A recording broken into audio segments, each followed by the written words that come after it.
I'm putting this podcast in here, which is on so-called carbon numeracy, which means how well people can count their carbon footprints based on the different choices they can and could make. I'm putting it here because under geoengineering, one could imagine that if all the human beings were to make choices to reduce their impact on the environment, it could be part of a geoengineering kind of solution where we are engineering our own impact to be mitigated overall.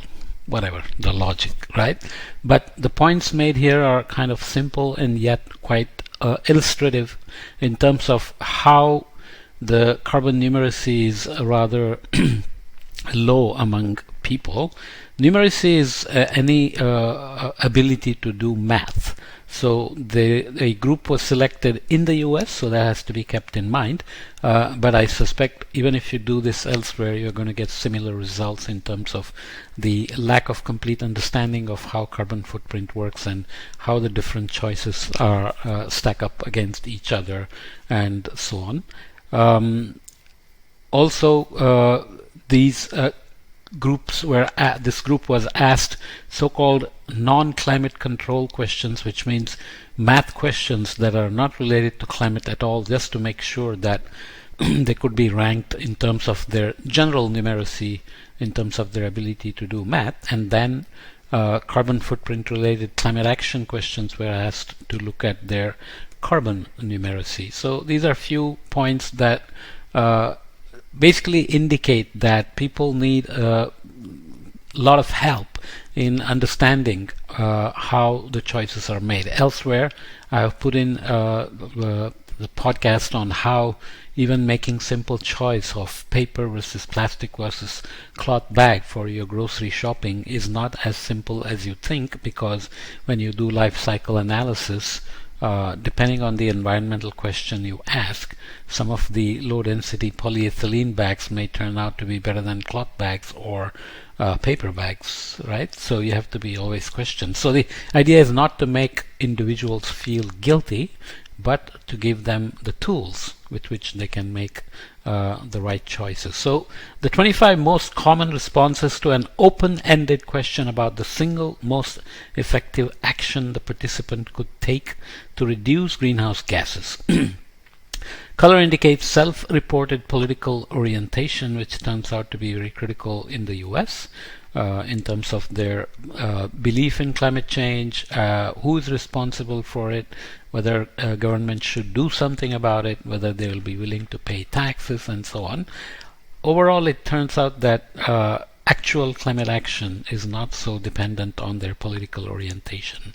Nonetheless, the general perception and the debates, their ability to stand up and fight for issues, etc., often depends on their political orientation, and also depends on the issues, of course. Two individuals with no self-reported political orientation are not shown here. The total number was around 965, which is chosen so that they provide a statistical sampling of the entire population. So here are the various options they picked in terms of the 25 most common responses to an open-ended question about the single most effective action they could take to reduce greenhouse gases. So green energy is up here, not very high in terms of the frequency, the number of people who chose that as an option. Contact elected officials, efficient appliances, join an organization, travel less, eco-label products, and so on. So you can deny climate change here. Under extremely conservatives, turns out to be present. I don't know whether it's statistically significant fraction, but that's always a concern in the US, let's say compared to Europe, for example. Have smaller families and so on. So when you come down here, eat less meat. So depending on whether you are moderate, extremely liberal, and so on, you could show up here. So even some slightly conservative people show up.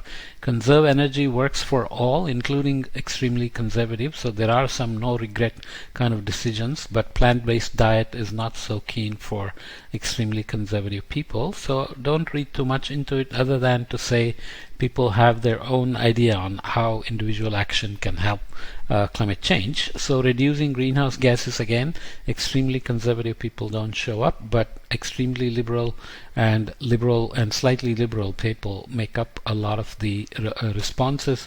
Also moderate and slightly conservative, and conservative adding a bit to that.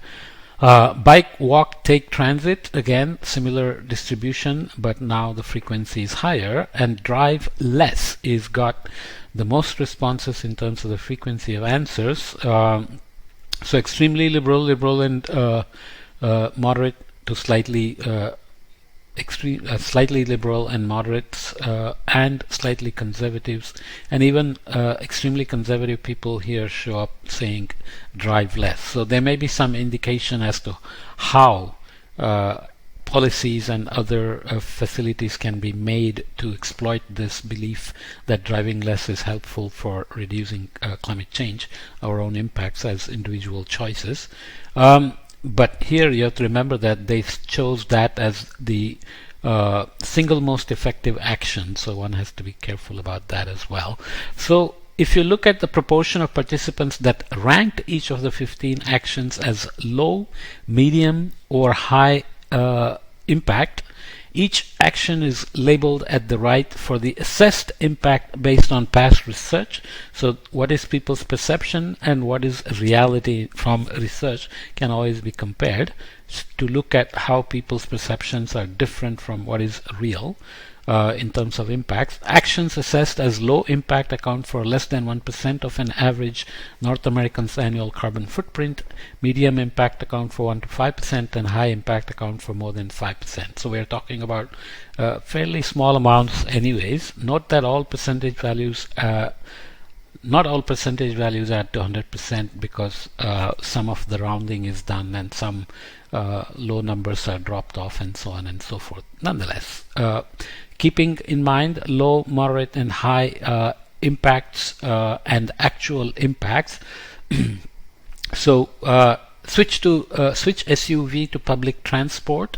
Perceived impact, many say it's well, some percentage say it has low impact, a fair number say it has a moderate impact, and many say high impact, and the actual impact is high. So this is good in terms of perception of the respondents. Switch conventional to hybrid car, impact is moderate, but you can see that majority of them think that it has moderate to high impact as well.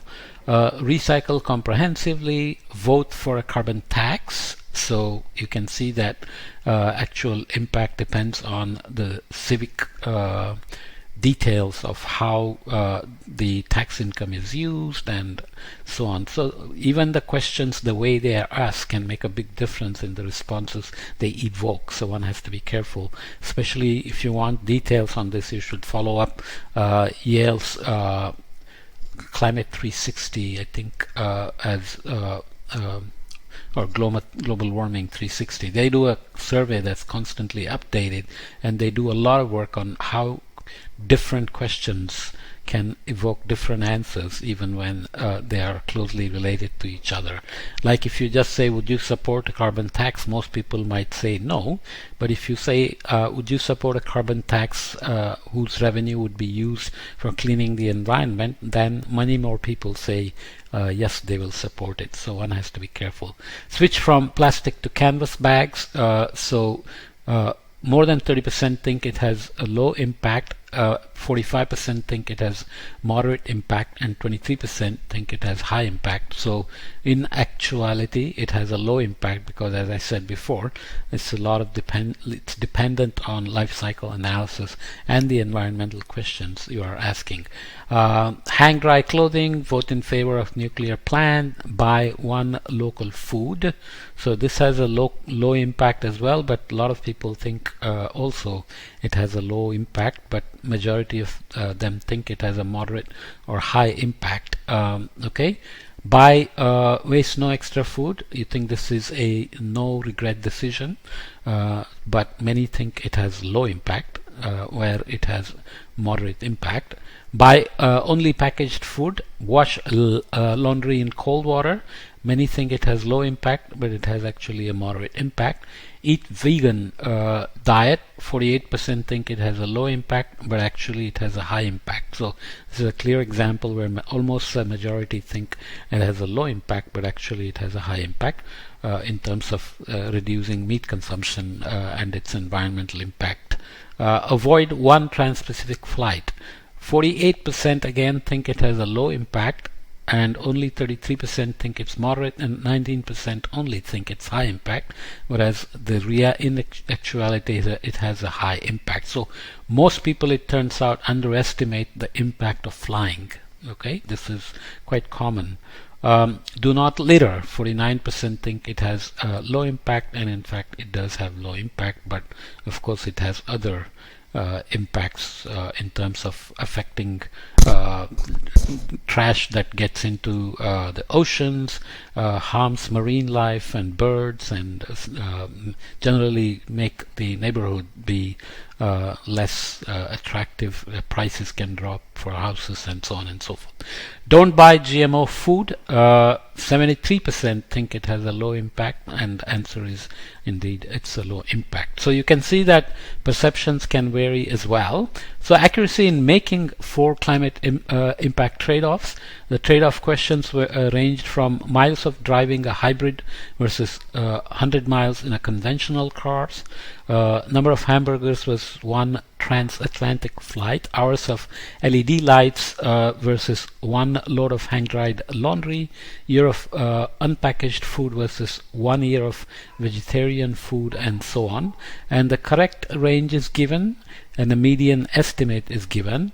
And when you look at the percentage answers in terms of the trade-off questions, additional information, and how they responded when they got additional information, and how they did on the non-climate numeracy questions used as a control question for their ability to do the math. So you can see that the percentage of correct answers are always very low. Here it's barely 2.6% on hours of LED light versus 1 load of hang-dried laundry, and year of unpackaged food versus 1 year of vegetarian food.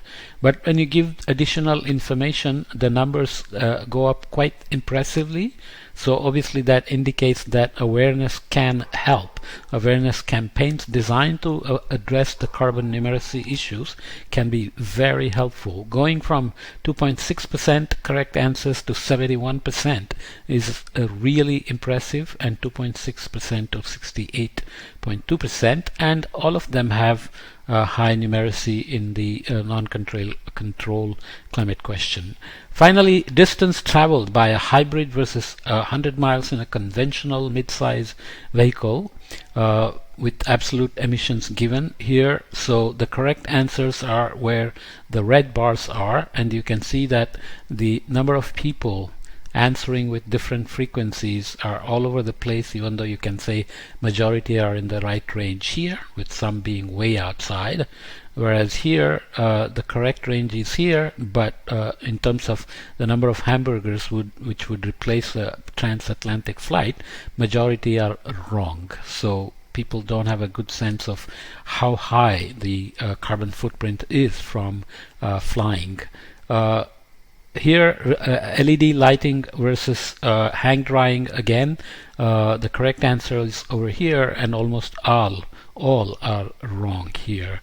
This is years of unpackaged food versus 1 year of vegetarian food. Again, almost the entire respondent group is wrong. The correct answer is down here in terms of the years of unpackaged food. Years of eating food without packaging versus 1 year of vegetarian diet. So you have to do a lot of unpackaged food eating to match 1 year of vegetarian diet.